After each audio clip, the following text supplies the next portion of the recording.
Hello po mga kababayan, kamusta po kayong lahat? And once again, welcome back po sa ating channel, Simply Talkies Vlog. Ang pag-uusapan natin mga kababayan ay ito pong ino-launch na project or campaign ng ating gobyerno and with the agencies na tie up po dito at mga iba pong institusyon. So, kahapon po, pinasinayan ng ating Pangulong Bongbong Marcos ito pong tinatawag nilang Media and Information Literacy Campaign or Project with the Memorandum of Understanding between Department of Education, Commission on Higher Education, DILG, and DSWD with the collaboration of these social media companies like the Facebook, yung Meta and Trends, Facebook and Trends, yung kanilang mga product under the Meta, the TikTok, the Instagram, and yung X, yung Twitter. Bago na po di ba? Yung X, Twitter yun okay, ganyan, X talaga siya. Pinalitan na po yung pangalan niya.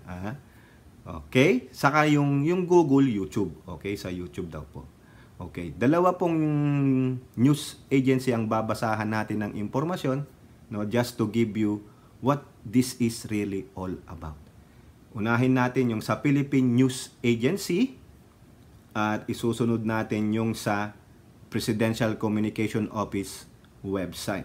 Sabi po dyan sa Philippine News Agency, PBBM, government must equip citizens to fight disinformation.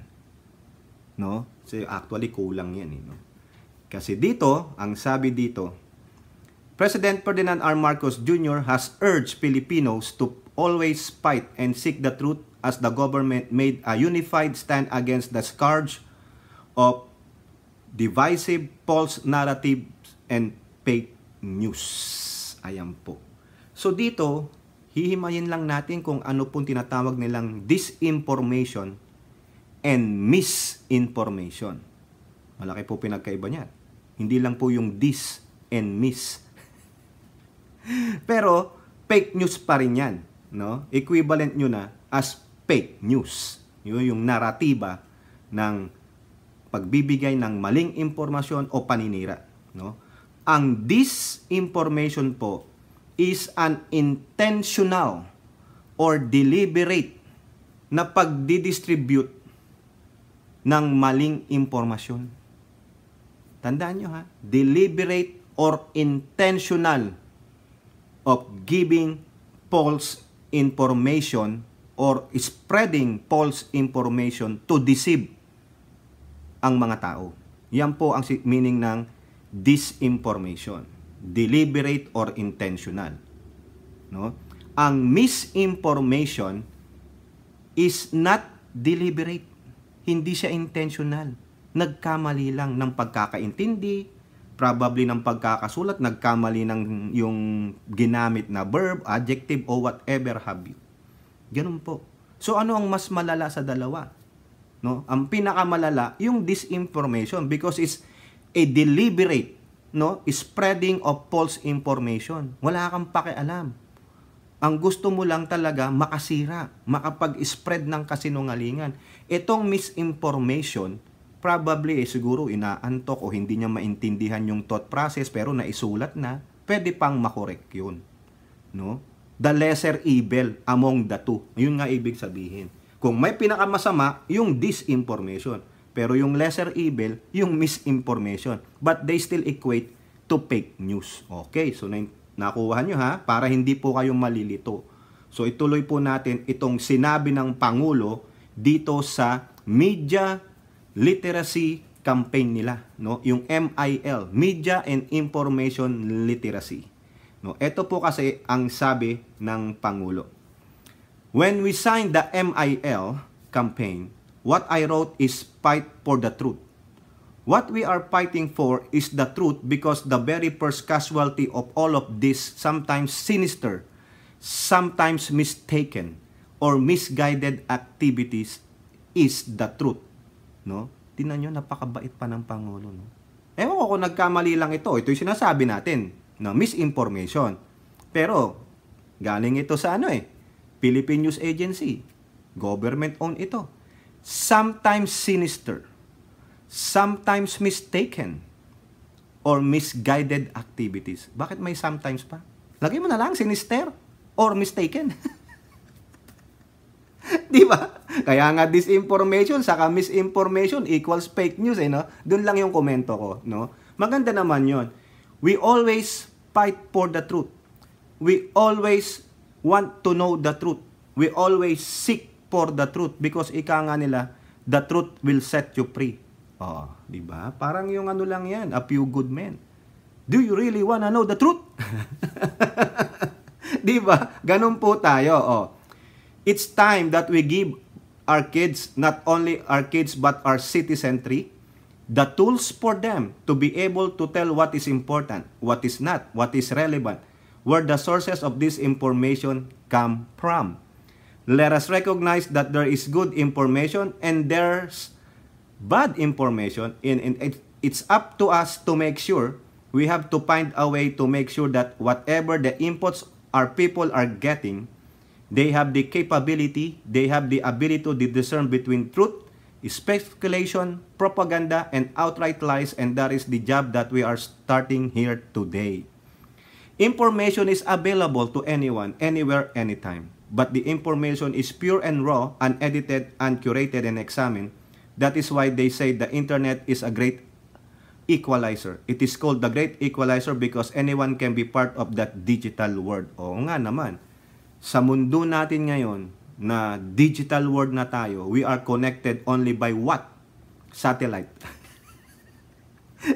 Tapos ipipid sa wires, di ba? O, nandun na sa cellphone nyo. Everybody, sa lahat, even the small kids, you can see them, they're looking at their digital devices.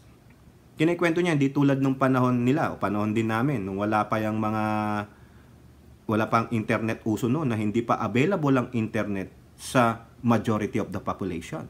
Because the internet was created during 1960s, no? Yung mga nasa defense pa yan. The ARPANET, sponsored by the Defense, National Defense, dito sa Amerika. But the World Wide Web was not until developed the year 1989.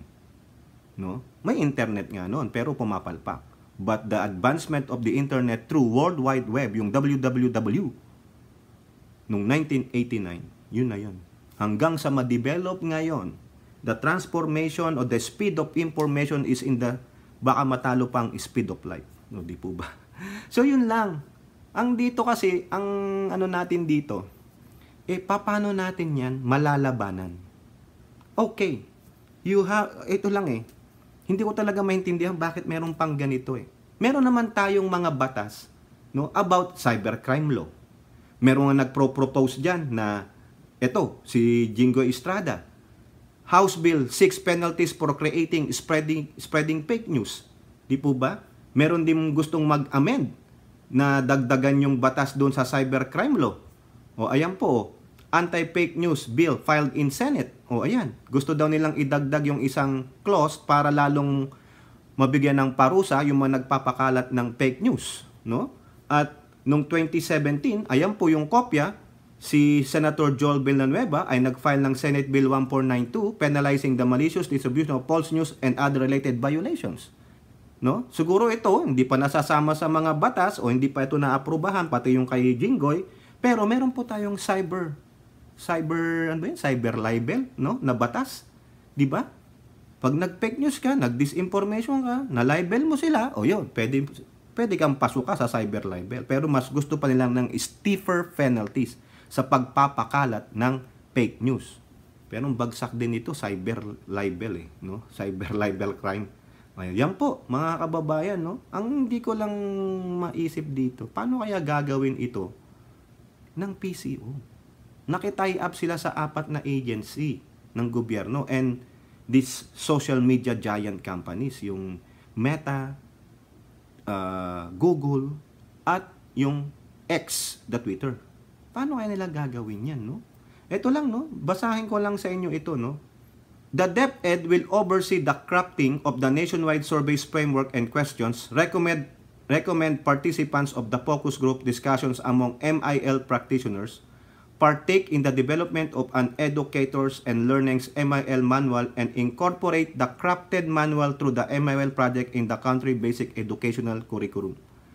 Sa CHED naman daw, will perform the same task as DepEd alongside its other mandates of fostering coordination and collaboration with state universities and colleges. While the DSWD shall incorporate the MIL project in its social protection programs, provide support to the conduct of training related to the project in targeted communities, and assist in disseminating MIL o yung media and information literacy mga materials sa pagdi-disseminate daw. Ang DILG naman will coordinate with local government units on the ground activities that advance the goals of the MIL project in coordination with the Sangguniang Kabataan of its local government and the National Youth Commission. So, hindi ko maintindihan paano to i-implement, no? Okay, basahin natin po yung sinabi ni Sheloy Garapil about this, no? Dito po sa ulat ng Presidential Communications Office, no? Sabi niya dito, sisimulan po natin ito sa ating mga kabataan dahil sila ang pinaka-expose sa digital landscape at sa mga panganib nito. Sa pamamagitan ng media and information literacy campaign, bibigyan natin sila ng mga kasangkapan upang kritikal na makapagsuri at makapag-validate ng mga pinagmulan ng mga impormasyon at malaman ang pinagkaiba ng mga mapangninglang na kasinungalingan mula sa katotohanan. Ayan. As we march forward, we envision a future that protects the fundamental rights of everyone. O, yan ang palaga nakalagay sa Constitution, eh. Protect the rights, no, ng bawat mamayan. We therefore commit to tailoring today's effort to address the need of those who consistently face the exploits of fake news. Women, children, the elderly, and those without easy access to technology. So, paano yan? Gagamit ka ng mga social media giants, yung DepEd, CHED, DSW, DILG, sa papanong paraan? Magsiset up ka ng parang isang website para doon lahat ibato, kokontrahin nyo yung mga lumalabas na fake news, mga disinformation at misinformation. How? Yun po yung medyo parang ito napakalaking proyekto. Pero ang nakikita ko lang na concrete na gusto nilang ipamahagi sa atin is to give us a tool to combat this disinformation and misinformation equates fake news. Hindi po ako hindi ko maliwanagan ano ang gusto nilang gawin. I know you want to protect the people, not only the youth, all of the citizenry. Pero para saan? 'Di ba? Ang lahat naman pwedeng mag-research, pwedeng malaman yung katotohanan. Ang sa akin, halimbawa, tulad naming mga vloggers or influencers, kung hindi makapagpakita, tulad ko, pinapakita ko sa inyo saan yung source ko ng binabasa ko ng news.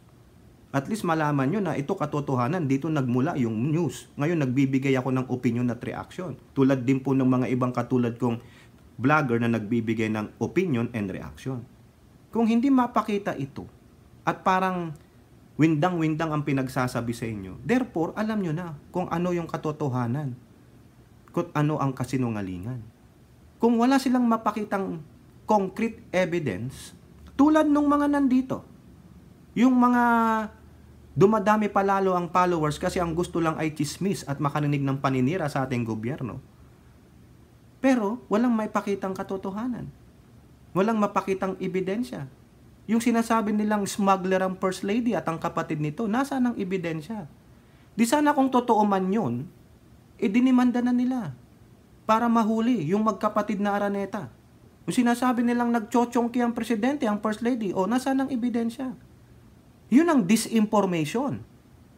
That is an outright, intentional, deliberate narrative na nagbibigay ka ng fake news. You're spreading it because it's through social media, through internet.